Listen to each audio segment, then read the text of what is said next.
ஏன்னா உலகத்திலே 120 நாடுகளுக்கிடையே ஒரு போட்டி நடந்தது.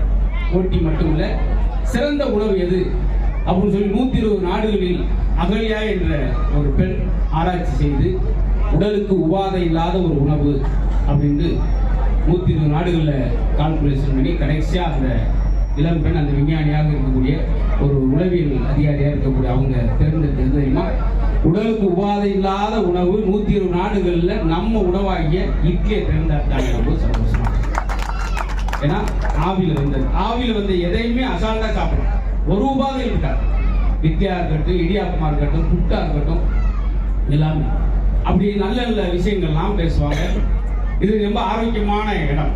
நல்லா மகிழ்ச்சியாக சிரிச்சுட்டும் போகிறதுக்கு அதுக்கடுத்து என்னென்ன உணவெல்லாம் சாப்பிடலாம், எப்பெல்லாம் சாப்பிடலாம். அதான் பசித்து ருசி எப்படின்னா, பசி வந்தால் மட்டும் சாப்பிடலாம்.